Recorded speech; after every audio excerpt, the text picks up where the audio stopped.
जय श्री राम। माँ क्लासेस के ऑनलाइन प्लेटफॉर्म पर आपका स्वागत है।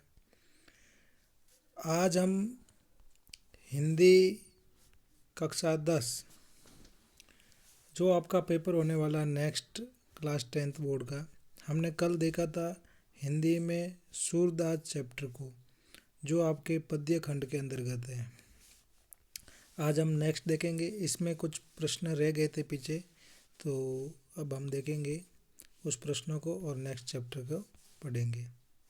ऑप्शन वाले प्रश्न हमने देख लिए थे। लघु उत्तरात्मक प्रश्न में पहला प्रश्न चल रहा था और अभी इसको वापस देख लेते हैं एक बार। उदो तुम हो अति बड़भागी, गोपियों ने ऐसा क्यों कहा है। जिसने वो क्लास नहीं देखी है तो एक बार पीछे वाली क्लास देख लेना। और आपको अगर क्लास पसंद आती है तो लाइक शेयर ज़रूर करें, जिससे हमको भी मोटिवेशन मिलता है आपसे, और आपको और अच्छा जो भी कंटेंट मिलेगा वो आप तक पहुंचाएंगे। गोपियों ने अपने भोलेपन को कैसे व्यक्त किया, ये अपना आज का प्रश्न होगा। यहाँ से स्टार्ट करेंगे। तो देखिए, गोपियों ने अपने भोलेपन को कैसे व्यक्त किया, तो इसका आंसर हो जाएगा, जिस प्रकार चिट्टी गुड़ में ही चिपक कर प्राण दे देती है, उसी प्रकार कृष्ण प्रेम में वे भी अनुरक्त होकर अपने प्राण त्याग देगी। इस प्रकार से गोपियों ने अपने भोलेपन को व्यक्त किया। ठीक है, किसी योग जैसे अन्य का वर्णन नहीं करेंगे। अब देखो, क्वेश्चन नंबर 3 हो जाएगा नेक्स्ट। कृष्ण प्रेम रूपी हारिल की लकड़ी को गोपियों ने कैसे पकड़ा हुआ है। जो कृष्ण है वो प्रेम रूपी हारिल की लकड़ी है। उसका आंसर हो जाएगा, जिस प्रकार हारिल पक्षी रात दिन अपने पंजों में लकड़ी के टुकड़े को थामे रहता है, उसी प्रकार गोपियाँ भी मन क्रम और वचनों से दृढ़ निश्चय करके कृष्ण के प्रति एकनिष्ठ प्रेम को अपने मन में बसाए रखती है। ये क्वेश्चन नंबर 3 हो जाएगा। प्रश्न संख्या 4 है, वो आप देखो कि मर ज्यादा न लही में किस मर्यादा के विषय में कहा गया है। तो ये परस्पर विश्वास और पूर्ण समर्पण प्रेम की मर्यादा है। यहाँ पे छल कपट चतुराई और दुख प्रेम की मर्यादा को भंग कर देते हैं। श्री कृष्ण भी वचन तोड़ने के साथ योग संदेश भिजवाकर गोपियों के विश्वास को भंग किया था। तो आप देखो उस पंक्ति के माध्यम से क्या समझा रहा है। आगे देखो नेक्स्ट। जबकि गोपियों ने क्या किया था, वंश परिवार की मर्यादा कृष्ण के लिए त्याग दी थी। जो भी मर्यादाएं थी भगवान श्री कृष्ण के लिए उन्होंने त्याग दी। मन की मन ही मांझ रही, मन की मन ही मांझ रही, गोपियों ने ऐसा क्यों कहा। तो इसका रीजन होगा, देखो आपको जब ये भावार्थ समझ में आएगा तो प्रश्नों का उत्तर अच्छे से दे पाओगे। गोपियों के अनुसार श्री कृष्ण मथुरा, मधुरा की जगह लिखना मथुरा से वापस आएंगे और उनकी वीर वेदना को सुनेंगे, परंतु उस उम्मीद के विपरीत श्री कृष्ण स्वयं न आकर किसको भेज दिया, उद्धव के माध्यम से ब्रह्म ज्ञान का संदेश भिजवा दिया। और इस प्रकार गोपियों के मन में अभिलाषा मन ही मन रह गई। तो मन की मन ही मांझ रही, इसका मतलब क्या हुआ कि मन की बात मन में ही रह गई। कृष्ण भगवान को जो कहना था तो वो तो खुद आए नहीं और उद्धव को भेज दिया, तो उनकी बात वो अपने तक रह गई।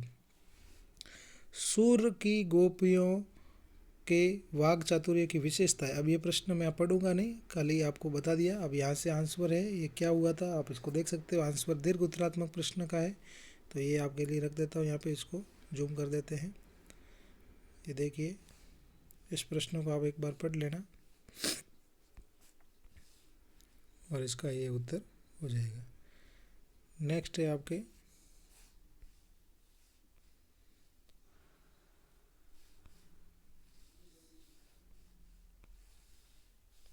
ये प्रश्न एक और है, काव्यांश दिया हुआ आएगा, ऐसा है तो पठितांश होगा, उसके आधारित भी प्रश्नों के उत्तर है ये पढ़ने के बाद।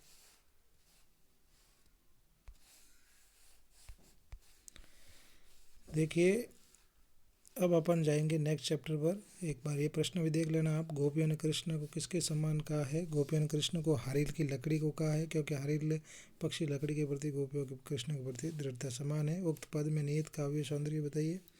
तो आपको यहाँ से बातें मैं पढ़ कर सुना देता हूँ और समझा देता हूँ कि हमारे हारिल अनुप्रास अलंकार, यानी जब भी, मैं तुम्हें बता देता हूँ ये क्या लिखा हुआ है, हमारे हरि हारिल, और इसमें पूछा जाए अलंकार कौन सा, तो अनुप्रास। जब किसी वर्ण की आवर्ती बार बार होती है, जैसे यहाँ पे हमारे में ह है, हरिल में भी ह है और हारिल में भी ह है, तो ह वर्ण की आवर्ती की वजह से अलंकार कौन सा हुआ, अनुप्रास अलंकार।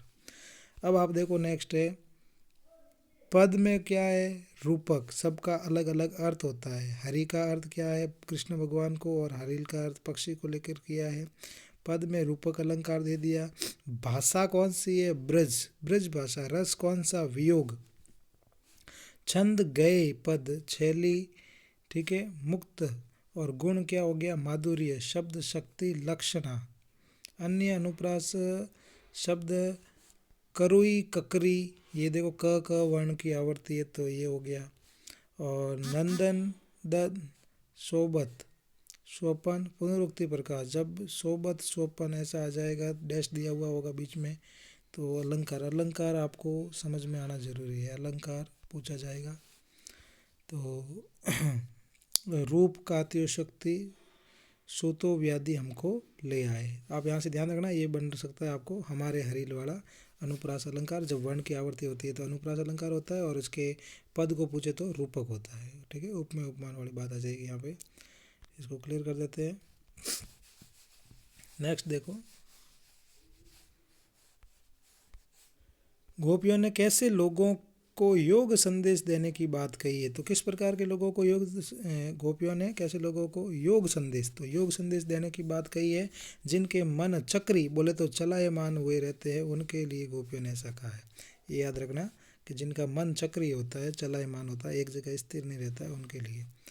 अब देखो नेक्स्ट है, ये तो सूर तिन ही ले शोपा, जिनके मन चक्री। पंक्ति जो मैंने अभी समझाया वो इस पंक्ति का अर्थ है, मन चक्री।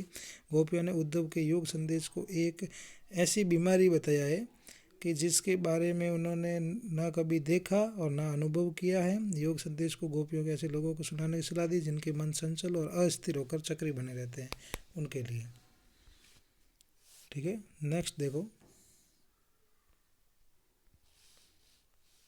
अब आपके तुलसीदास वाला चैप्टर है, दूसरा है काव्यांश पद्य खंड का, तुलसीदास।